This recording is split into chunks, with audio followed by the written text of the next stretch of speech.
Welcome again, Maxim here, and in this video I will talk about Necralisk and Cambion Drift. This is the third and final open world in Warframe. As before, it is connected to the hub with some NPCs that provide various services. I will discuss what you can get from them, what are the activities on Cambion Drift, and how to farm Syndicate standing points the most efficient way. First person you met after entering Cambion Drift is Necraloyd. It is an automatic, cybernetic consciousness. Even two. Due to the crisis situation, two systems, Loid and Otak, were placed in one hardware unit, and Otak is not entirely normal. Through the Heart of Deimos story quest, they will introduce you to the current situation on Drift and help you search for missing and asleep members of the Entrati family. After completing the task, they will be available in Necralisk. Before we get to know them, however, let's take a look at Syndicate system here, as it is different from the Cities and Fortuna. On Cities, you earn Syndicate standing points by playing bounties or basic activities, mining, hunting or fishing. Same on Fortuna, but you will also find debt bonds there, a form of currency, or rather tokens, that can be exchanged for additional reputation. The evolution of this system finally brings us to the Necralisk, where you do not earn Syndicate standing points, neither by bounties or by any other activity. Here you get tokens, but also not directly. You exchange the acquired items with a specific NPC, fish gods with daughter, animal tax with son, ores and minerals with Otak, other local resource with father. Grandma also has her tokens, worth more than the others. Exchanging others' tokens for her is a very good deal, but this system isn't perfect. The offers to exchange goods for tokens are random and time limited, although they change regularly or renew if you have used all of them, but they always will oblige you to return a random item or items. You never know which ones you will need for the next offer. I will talk more about farming Entrati later. Now let's finally visit all NPCs here. Let's start with Otak. He is specializing in mining. You can get his tokens for collected ores and crystals. You can also buy blueprints that will turn them into useful resources in the foundry. But there is also a standard offer for platinum. Next is Grandmother. She exchanges family tokens for Entrati standing points, other family member tokens for her own, sells cosmetic items, or gives even more tokens for local resources. Going further, you will meet Father. In addition to exchanging resources for tokens, Father provides kit gun services. He sells his own parts for them, but also components for Lavos, several weapons, and unique mods. Upstairs you will meet Sun. He provides services related to the animals. You can buy pheromones and lures for hunting, items needed to make own Predesite or Vulpaphyla, 2 orbiter segments, and cosmetics. In addition, you can get fluffs or sun tokens for animal tax. At Daughters you will find assortment related to the fish. 2 plague spears for fishing, blueprints of trophies, and baits. You can also cut fish into parts to exchange them for tokens. Fish organs, their parts, and various other resources can be found all over the Cambion Drift in a variety of containers and from Requiem Pylons. Thanks to this, at any moment you will be able to collect fish parts, which otherwise would be limited by specific daytime. We will discuss them soon. There are 2 more characters left. One of them is Mother, a typical quest giver. Here you can increase Entrati level when you get the right amount of points or start a bounty, normal or Vault 1. On the surface, you can also start the third type, Isovault Arcana. They are the best to farm weapon parts or arcanes. The last trader in this place is Loid. It is behind this wall, and you can get there only in the operator form.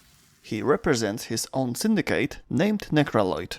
You increase it with the Requiem matryces from destroyed necramechs. For standing points, you can buy parts for your own necramechs, their weapons, mods, and cosmetics. As you progress through the syndicate, check the Requiem symbols below regularly. Each symbol tells a fragment of the story of Albrecht Entrati. The first person who wanted to open a portal to the void and enter it. Find out yourself what happened to him. Now let's go out to Cambion Drift. The area is the smallest of all 3 open worlds, but there is a plenty to see and to do. It is a completely different land. On Cetus, there was a day and night cycle, Fortuna, warm and cold.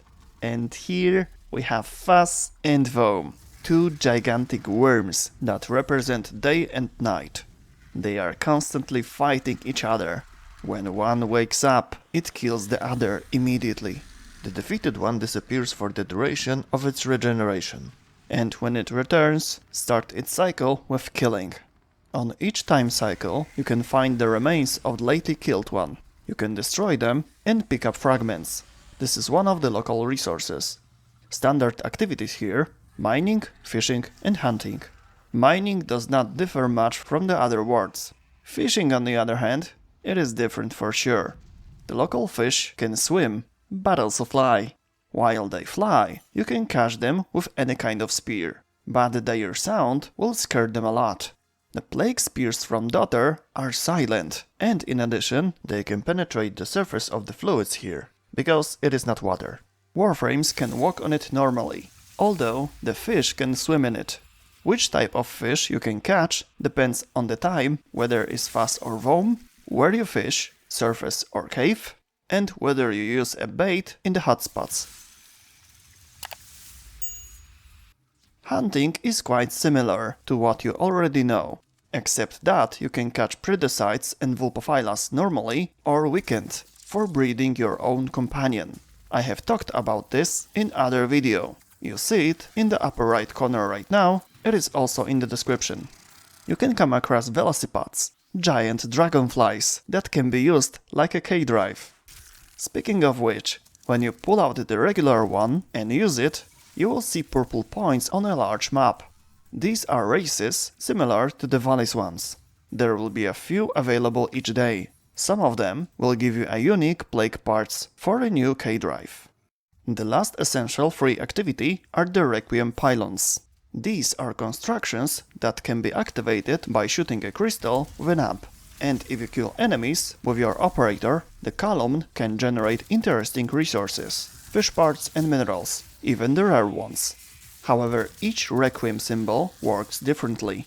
To make pylon to generate resources, you must meet the condition. The pylon itself must participate in killing. Each killed mob must be affected by the pylon, or be in close range to it. The best symbols for farming resources are Voam, Reese, Kra and Yahoo. Before we move on, I will mention fallen or unmanned necramechs.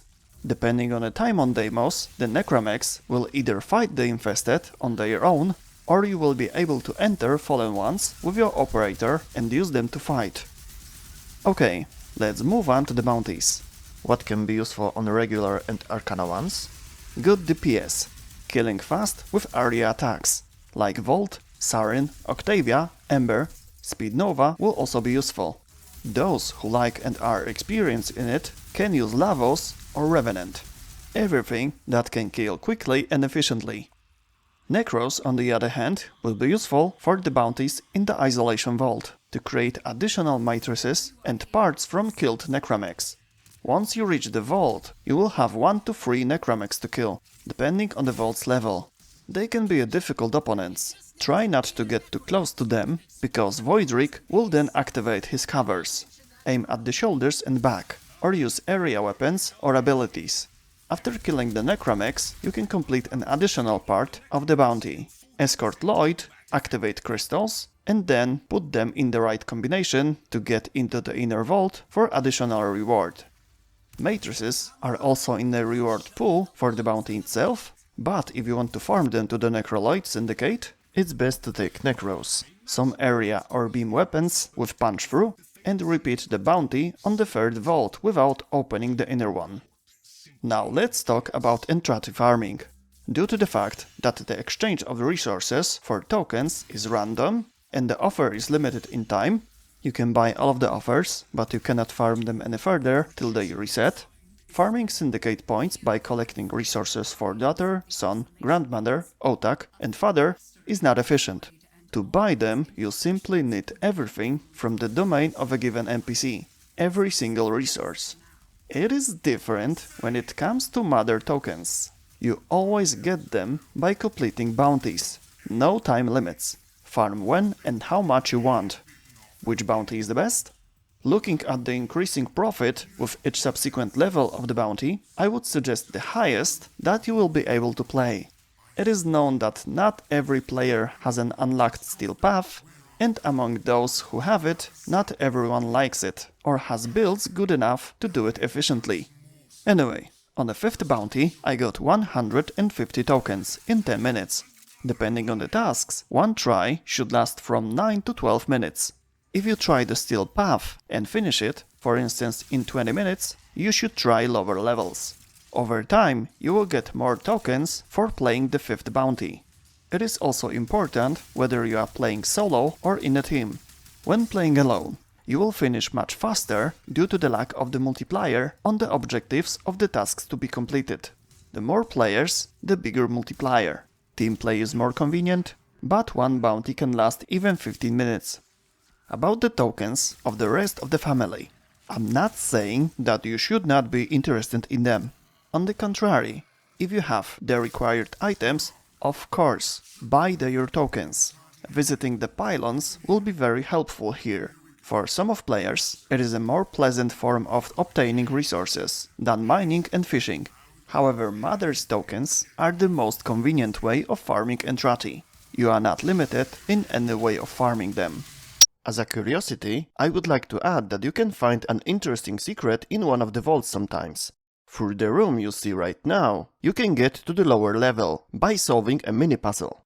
You need to throw back items that are spat out from that hole. After each successful throw, you need to shoot some marked elements above the hole and repeat that process until your way down is clear. At the bottom, you will find special map that can drop unique mods for necramechs, so necros will be useful here. Currently, there are no bosses on Cambion Drift, and Necraloyd himself only has 3 syndicate levels. This place will definitely get more content over time. But at the moment, there's nothing left to say, so that would be it for this video. If you have any questions, please type them in the comment section or visit one of my streams, link in the description. See you next time, bye.